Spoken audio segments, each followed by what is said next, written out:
Hello, dear audience. This is my first podcast in English, and let me present my colleague Lily Anna Lempek. She's from Hungary, and Lily Anna Lempek studying currently at the Corvinus University of Budapest, philosophy, politics, and economics. She's also leading affairs correspondent at the Central European Association student organization. Let me thank you to agree to have this conversation, Lily, and because Hungary is approaching another important elections at the moment when Europe is facing growing geopolitical pressure and increasingly complex security environment. In the recent years, Hungary has often been at the center of debates about sovereignty, European integration, and the political direction of Central and Eastern Europe. At the same time, discussions about foreign influence, information competition, and democratic resilience have become more prominent across the region. Just to make sure, English is not our first language, so that's okay. With pronunciation, with everything, you just no need to feel uncomfortable with that. Okay. Of Um, course, yeah, thank you for inviting me. I'm very happy to be here, and I'm very glad to talk to you about this topic. yeah, it's very inspiring actually. I will tell you later why. Yeah. And today we will explore these topics and try to understand how Hungary's domestic politics intersect with broader European and regional dynamics. So my first question is from a European perspective, how significant is this vote for the future political balance within the European Union? I would say it's very significant, and there has certainly been a very high amount of attention on Hungary in the recent months. Viktor Orbán, our current prime minister, has been in power for the past 16 years, and as you must all know, it's he has a very harsh stance against the EU. He has been the thorn in the EU's side for a long time. He has abused his veto power with decision regards to Russian sanctions. With this, he tried to gain extra funds for Hungary by blackmailing EU bodies. So it's been a very tumultuous relationship between the EU and Hungary. And this is the reason people now look at Hungary with heightened interest, because now we have a very potent challenger. His name is Péter Magyar, and his party, a center-right party, now is projected to win the next election in 1 month, possibly. Still, anything can happen, so we don't know the results.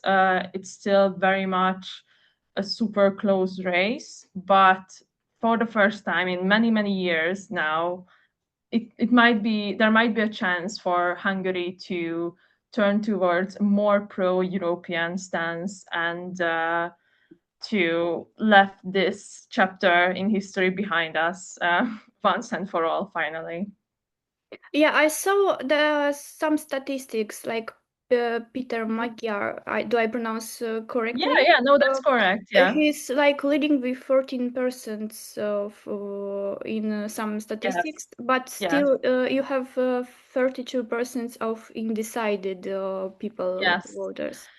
Yes, he has been leading in polls for, I think, 1.5 years now, certainly 1 year, so for a long time.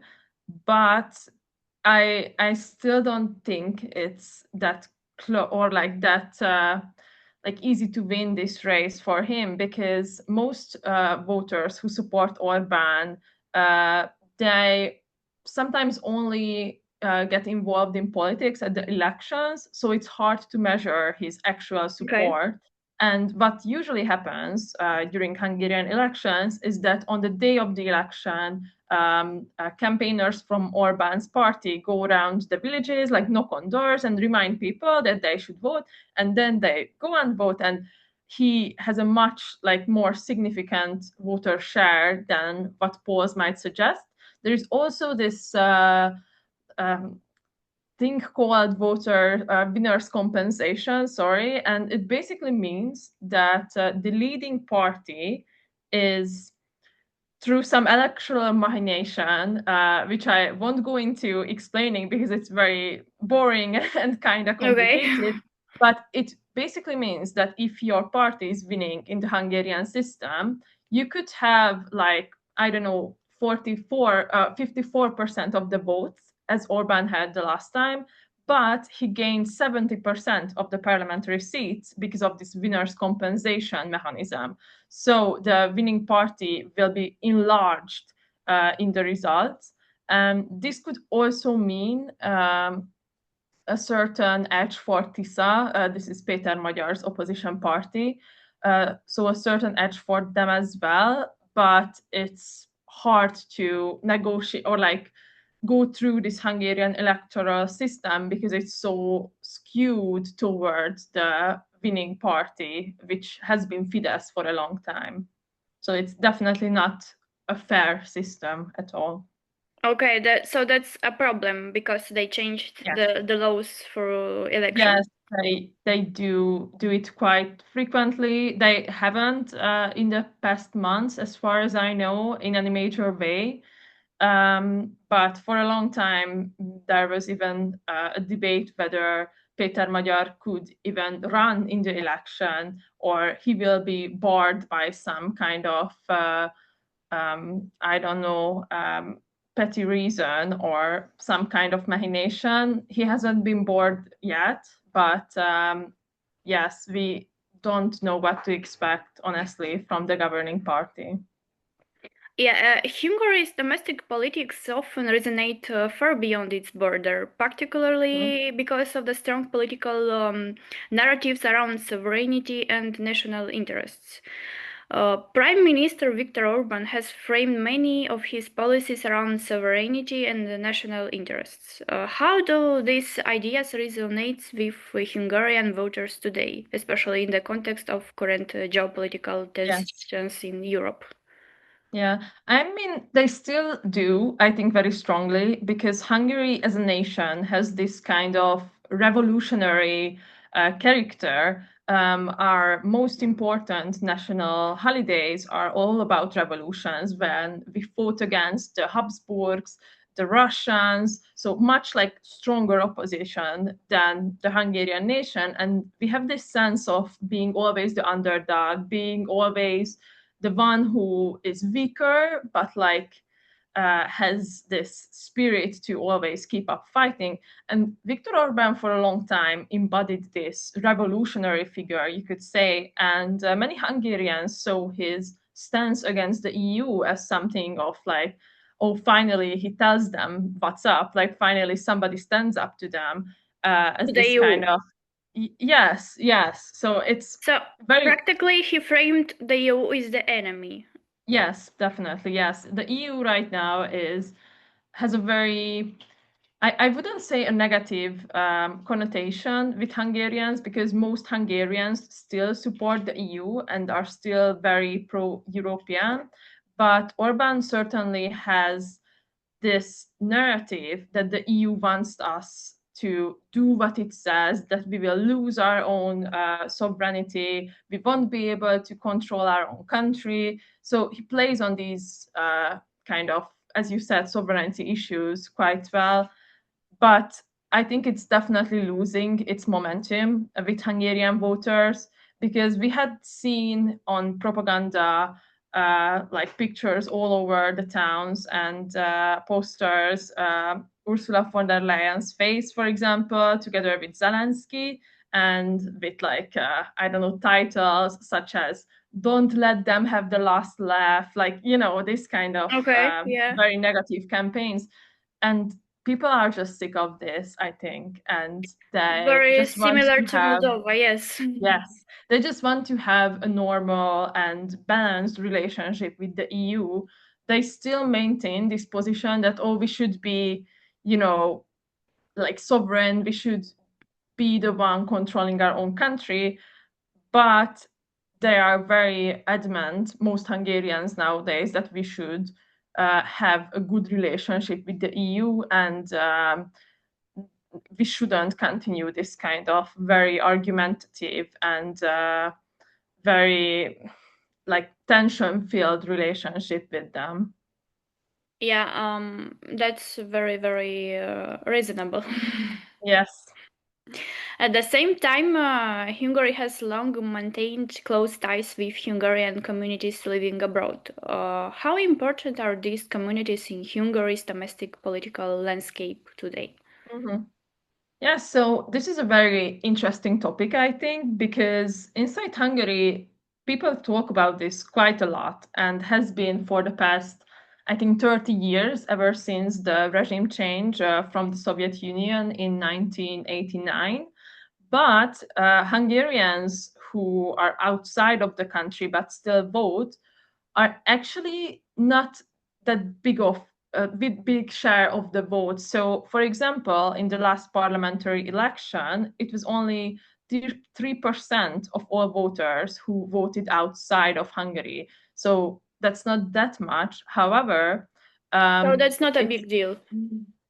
it is because the reason it becomes a big deal is because most Hungarians living in the neighboring countries, in Romania, in Slovakia, places like these, in Ukraine as well, they support the Fidesz Orbán's party a lot. And even though there is only a couple of 100,000 people who vote, they can add 2 or 3 mandates to the Fidesz mandate list. And in a close race such as this one, that can actually flip the race, even that small of a percentage. But what seems to be a special case in this election is that people outside of Hungary who live in Western Europe and the United States, for example, they don't usually vote, but now more and more are registering to vote. So we might see a higher voter turnout from them, and they will most likely vote for the opposition. Okay, could you explain the mechanism in Yeah. about this? Why the Hungarians abroad will vote Viktor Orbán? Yes. So, as I said, it's mostly in the neighboring countries.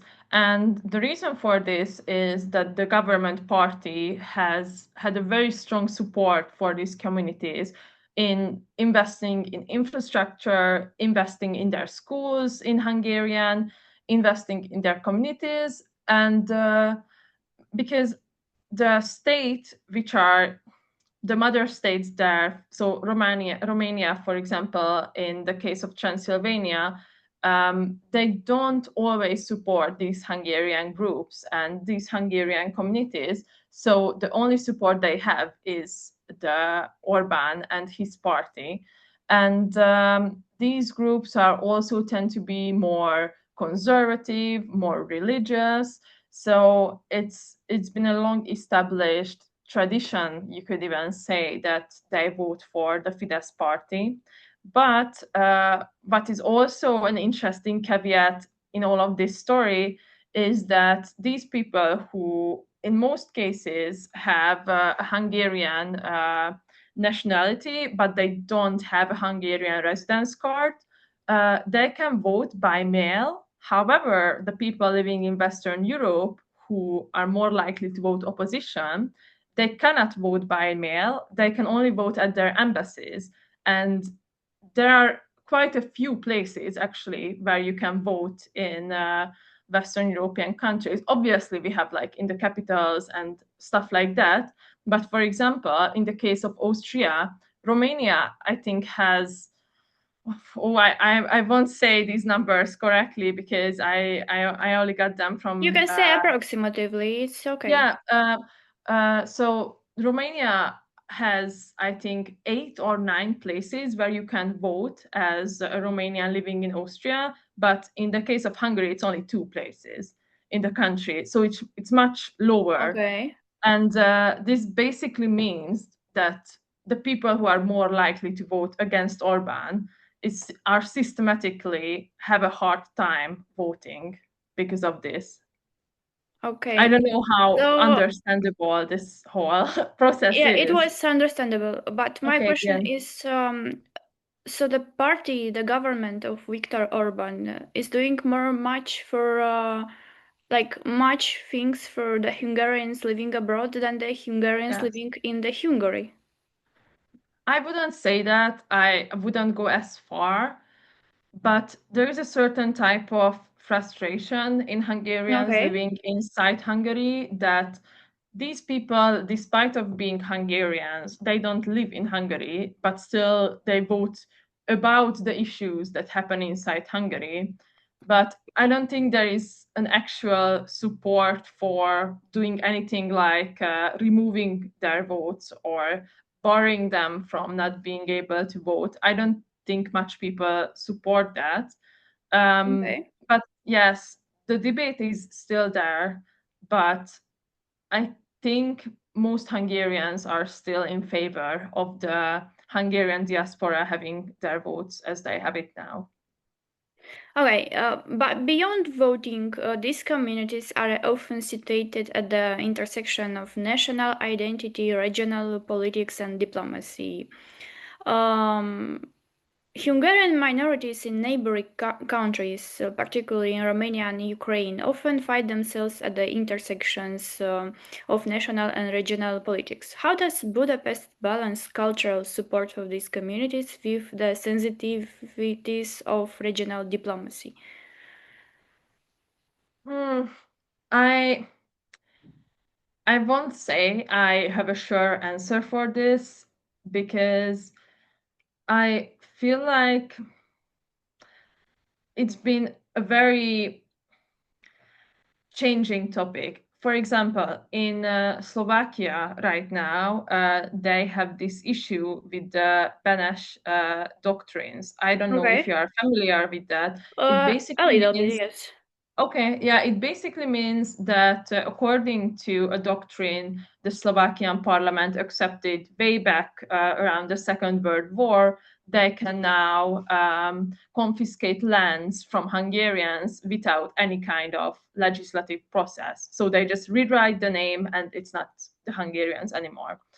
And it has been a big political conflict in December when the Slovakian parliament passed that you can be sent to jail for 6 months if you say that these doctrines are not legitimate. And there has been a Hungarian or a Slovakian Hungarian politician who is Hungarian living in Slovakia, who has said that this is not right, this shouldn't be allowed. And he has been arrested by the police, the Slovakian police. He hasn't gone to jail, as far as I know, but it's still in process, his case. And the Hungarian government has been very hesitant to take a decisive stand in this case because they usually have a very good relationship with the leaders of Slovakia because Okay. of their similar sovereignty and nationalistic views. But with this case, they would have had to go against Robert Fico and his government to protect the Hungarian minority. So they couldn't really choose between which one they should do, go against their close ally or protect the Hungarian minority. And many Hungarians living in Slovakia has felt that the government has abandoned them when they really needed them. So I don't think you can say that there is a clear stance from the Hungarian government regarding these minorities. And more people feel like that, okay, they take our votes and they give us some support, but we are not actually the priority for them in any way. And they feel abandoned by the government. Okay. Looking more broadly, Hungary occupies a particularly interesting position within Central and Eastern Europe. More broadly, how do you see Hungary's role evolving within Central and Eastern Europe as the European Union faces increasing geopolitical pressure?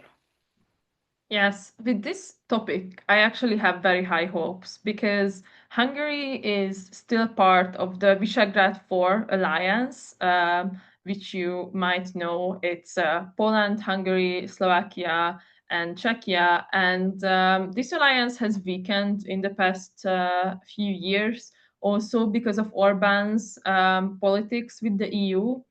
But many Hungarians have these hopes that if there will be a new, more pro-EU government, we can also rekindle this relationship as well with the other V4 countries.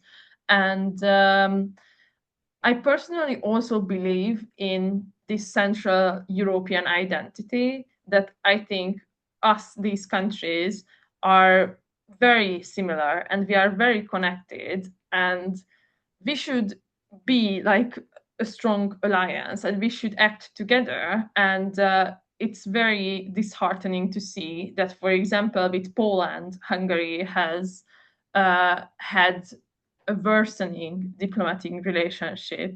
And despite of our nations having very, very close friendship for hundreds of years, so we really hope that once there is a new government, maybe we will strengthen this kind of Central European collaboration, and we can step up as a collective front for our own interest. And I think it is a very important factor in terms of Russia, because Russia has been making moves to maybe even, I don't want to like theorize, but many people fear that after the war in Ukraine, Russia might actually invade the other countries as well in its neighborhood in Europe. And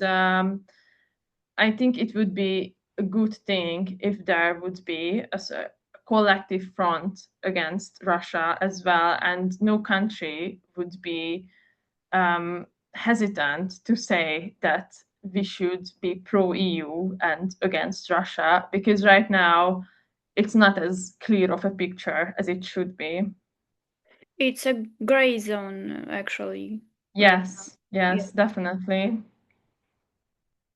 Okay, this role is also reflected in Hungary's growing economic and energy engagement across Eastern Europe. Hungary has shown interest in economic and energy projects in Eastern Europe, including in my country, Republic of Moldova. Yes.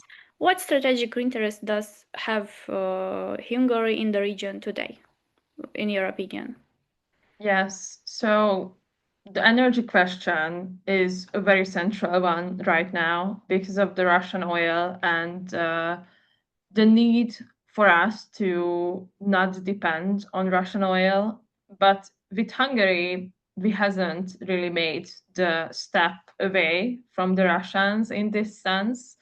And in Moldova, for example, where there has been a very strong case against the Russian oil, and if I'm correct, right now you don't have any dependence anymore on Russia Yeah, in we source don't of have any energy. independence. Yeah. Yes, so that's a huge thing. And Hungary, I don't know how dominant Hungary's presence is in Moldova in this sense, but I know that the MOL group, which is the Hungarian oil company, has stepped into the region more dominantly, and there has been a strengthening presence of Hungary in this sense.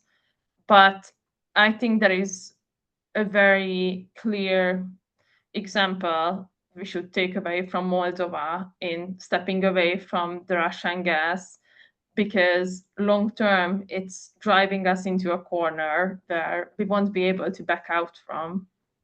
They have some narratives like in Europe is also buying gas from Russia and something like that. Do you have these narratives in the Hungarian media? Actually, we don't Or have this type that like it's okay to buy from Russia because Europe is also buying, or at least I don't hear this as much. What we do have is this argument that, oh, look at Germany, they pay so much more for their gas prices right now. They are not able to heat their homes.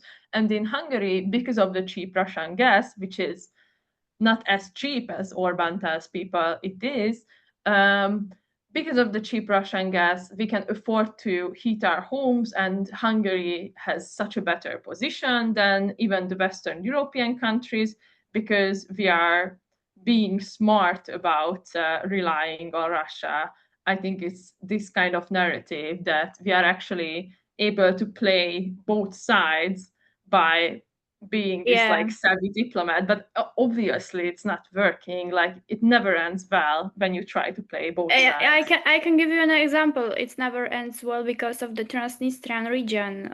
They had this gas, cheap gas from Russia, and they never paid for to Moldova's governments nothing. And in 2025 January they hadn't gas. Uh, so the only solution was European Union paid for 10 days. They wanted to give more, but there was a company from Russia. From it was like a negotiation from Russia to Hungary, something like that, in through Hungary, through Dubai, and it was like a mess. Mm, Yeah, yeah, it's but very cheap hard gas doesn't situation. exist, and people have to understand this Hmm. because if you are Yes. dependent on the energy and gas, you will pay it years later. Yes, and what I think people don't understand that even if you pay a cheaper price, you pay that additional price somewhere else in some Yeah, other form, in a heightened influence of Russia in the region, in maybe even electoral interference from Russia. Like it's not, it never comes yeah, or free, to this have a Russian kind of puppet thing. government. Yeah. Yes, yes, yes. Okay, Moldova's European integration process is also bringing new dynamics into EU enlargement discussions. As Moldova moves forward with its European integration process, how do you see Hungary's role within EU discussions about enlargement toward the eastern neighborhood?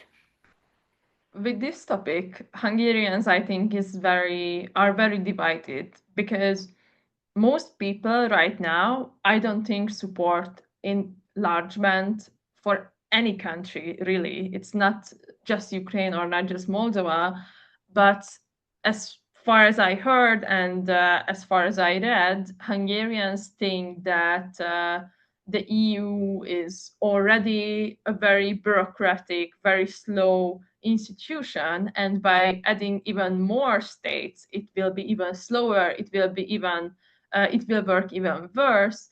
And that's why they are very cautious when it comes to EU enlargement. I personally think that it has to be done in the upcoming years. I won't say in the near future or anything, but it's certainly something that should be a goal. But most Hungarians are also hesitant because of the economic strain it might bring to the EU. They have this perception that, for example, if another country would join, that would mean that our economy would be worse off because, in most cases, it's not a country whose economy is very strong. Yeah, And that with the case of Ukraine, this is the most discussed example in Hungary right now, whether Ukraine should join or not.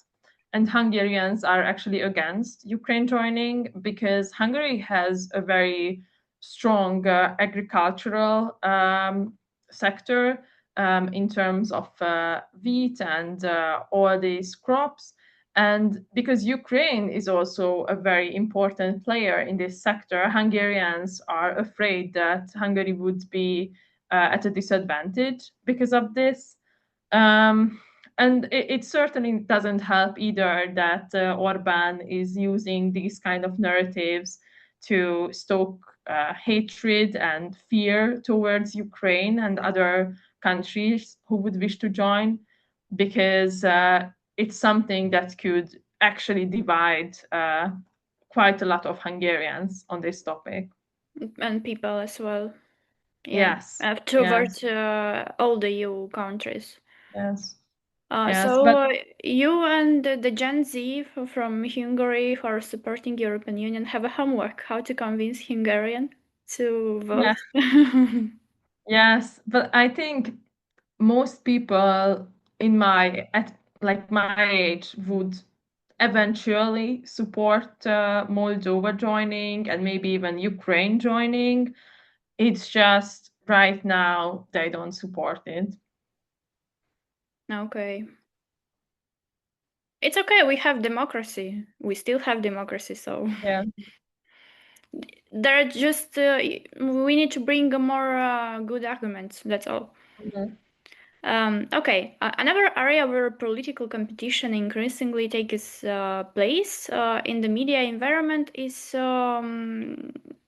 I thought about the media, what you said the last time, and my question is: media landscapes across Central and Eastern Europe have changed Okay, do you Significantly. understand? Yes, yes. Yes. In recent years, how would you describe the role of media in shaping political narratives and public opinion in Hungary today? Yes. So in Hungary, most of the media, so the TV channels, the radio channels, the newspapers, are owned by the government, or I should say, technically not the government, but by businessmen associated with the governing party. And Okay. this means that when you turn the TV on and you see the national news channel, for example, it's very, very pro Fidesz and pro Orbán, and it has a very strong role in influencing the Hungarian nation. And just to give you an example, in recent weeks, there has been kind of an outrage because there is a new kind of television show on the main channel of Hungary.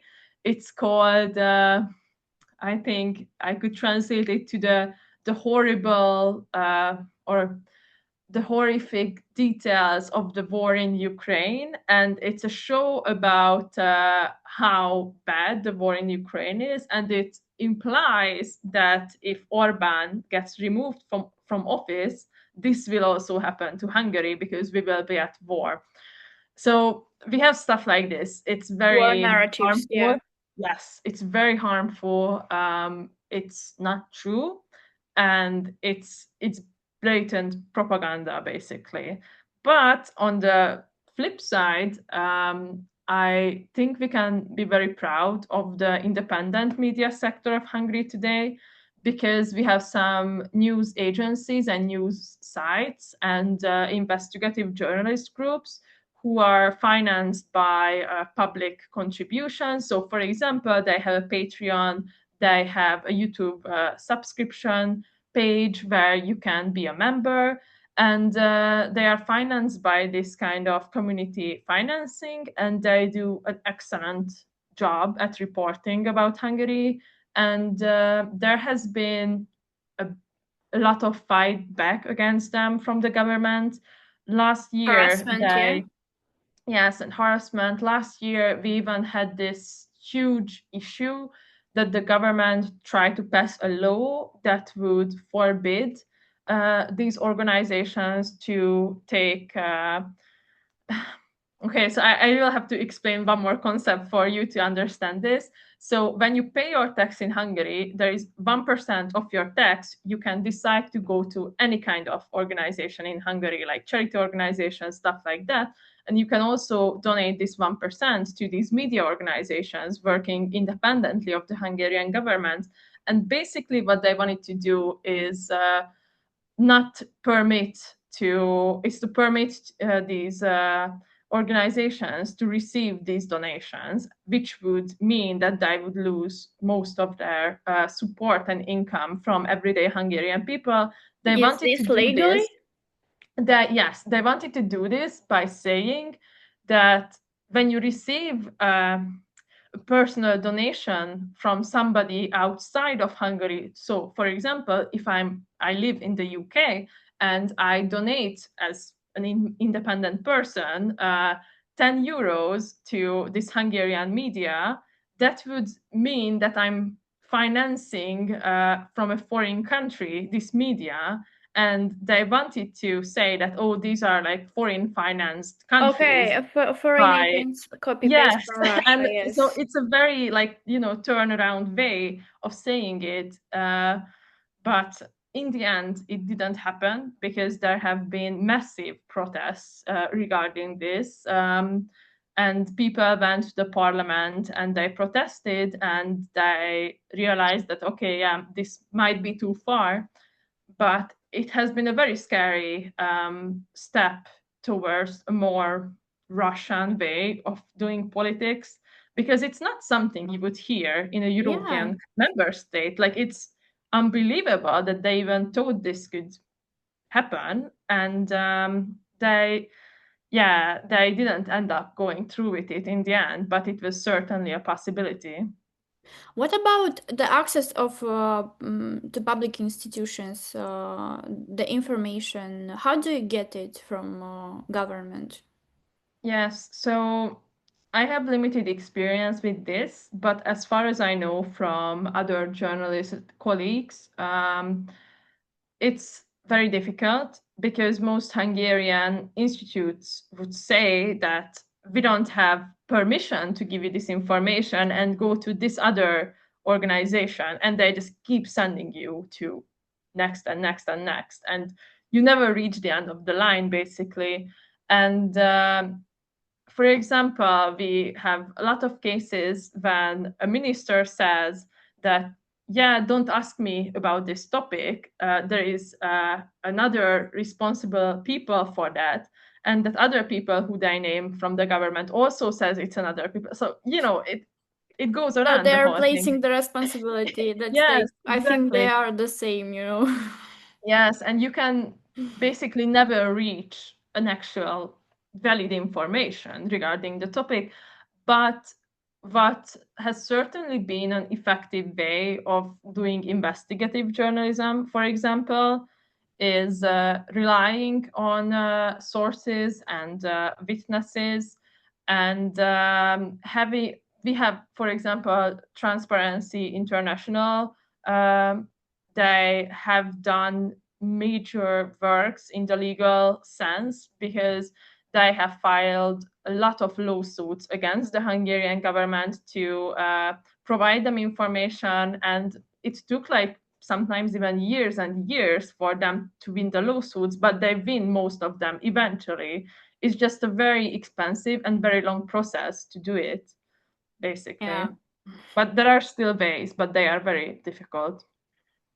Here they are also responding very, slow. Yeah, So that's yeah. even in Romania, the girls like our colleagues had some Mm, troubles with to get public informations. yeah, So that's like they are the same in yeah, every country.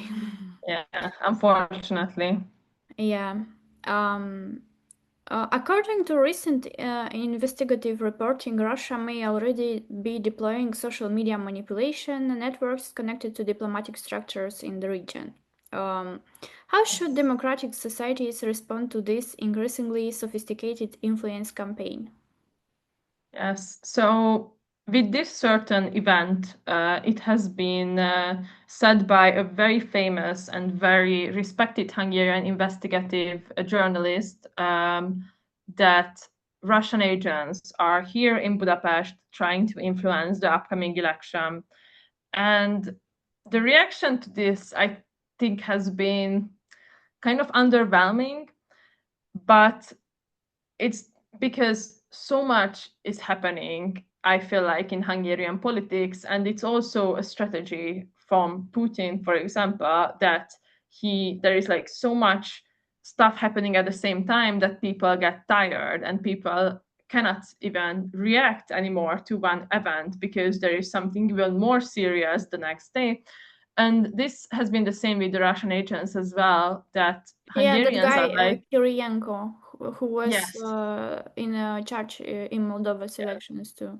Yes, I haven't seen a major reaction from the society to this, even though it's a very serious concern, because we also had this big conflict with Ukraine that the Hungarian tax authority basically stopped the Ukrainian money like van going from Austria to Ukraine, which is a completely normal thing. Like, you know, from one bank to another, you are transferring some assets, and they just like took the money, and I'm like, it's such an How insane this is story. possible in the real world? Like, Exactly, like how, like, the whole story is so insane that you cannot even concentrate on the Russian agents anymore, because stuff like this is happening the next day. And Hungarians, I think, are just overwhelmed by all of this. But returning back to this topic of how the society should react to something like this, I really hope that the more people will go and vote, because it is harder to influence an election when there are a lot of people voting. There is a huge turnout. So I think that's our best hope, that most people understand how important this election is, and the result will be more conclusive and more decisive according to how many people participate in the election. But we are expecting a high turnout for this election, because basically everyone is talking about it constantly, and we shall see how this will fare against any possible kind of outside influence. yeah, crazy times. Yeah. So, in an era marked by disinformation and information competition, how can societies protect democratic debate while preserving media freedom, in your opinion? I think there is no one good answer for this question, unfortunately, because disinformation is just so rampant right now on the internet, on Facebook, and even in the national media in some cases. I think people should have at least some basic understandings they agree on. For example, we shouldn't, if somebody disagrees with you politically, you shouldn't question that whether they are even Hungarian or not, because in Hungary we have this phenomenon that if people are from the pro-government or from the government party, they would even say to journalists and any kind of critic that you are the oh yeah. So in Hungary, we have this phenomenon from pro-government figures towards critics and journalists, that they would say that you are the traitor for the nation and you are not even Hungarian. And this is a very fundamental kind of insult, that we cannot even agree on all of us being from the same nation, even though we are. Like, Yeah, we are, yes. And I think if we cannot even agree on this, how will we agree on more complicated topics? So I think the best thing to do about misinformation and all of these interference is have some very basic and fundamental values we all keep in mind and we don't question. But it is very hard to establish this, and it's very hard to find these common grounds, even though these are the ones that could keep a nation together through these very difficult times. so my opinion is like to start to educate people like from the Yes, that's primary yes, school. yes, yeah, that's It will also be a true. good solution, but I don't know if the government would want to implement this, you know. Yeah, yeah, it's I think definitely a deliberate attempt, that they don't really support the education system, that the less educated people are, the easier it is to influence them. And this is something I really hope can change, because we would all be better off as a more educated nation. And I just hope that it can happen in, even if it happens in decades, it can happen sometimes in my lifetime. Yeah, me too. Yeah. In recent years, Hungary has pursued a political path that often diverges from the broader strategic direction of the European Union, particularly on issues related to Russia and democratic governance. At the same time, analysts such as Anne Applebaum argue that we are witnessing the emergence of transnational networks of authoritarian influence. In this context, do you think Hungary's current political trajectory reflects a temporary national political strategy or deeper shift in the balance between democratic and illiberal models within Europe? I think it kind of reflects both, because there is certainly a more global wave of illiberal democratic parties coming to power. You can see Trump, you can see Netanyahu, and it's not just a European thing, but at the same time, Orban has become a very stark example of this movement, you could even say. And I think if he loses, that will be a global shift, even. And I don't mean to enlarge Hungary's importance this way, but we have to see how emblematic of a figure Orban has been for even the Republicans in the US. And if Orban can be defeated, that would mean that even the most sophisticated illiberal systems can be defeated that has been standing for like decades. And I think there has been certainly a trend in the EU as well, with AfD in Germany and other similar parties in France as well. But I hope that this sense of urgency the EU is experiencing in the past year regarding its own defense um, against Russia, even, and this reflection that they cannot count on the US in all cases, it will lead to a more unified European Union, and parties like this who are more against the main flow of European politics will be marginalized. But at the same time, I think this is a way too optimistic perception, and I don't think it will happen.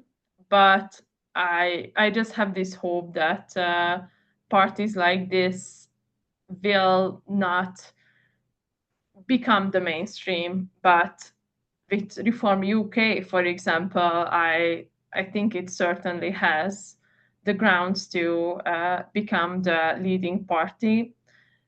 But with coming back to Orban, this election of ours in Hungary might, as I said, highlight the fact that these kind of institutions cannot stand for a long time, because they build on hate, they build on contradictions, they build on this existential fear of people having against, I don't know, the war, maybe the migrants, all of this fear mongering we have seen in the past decades.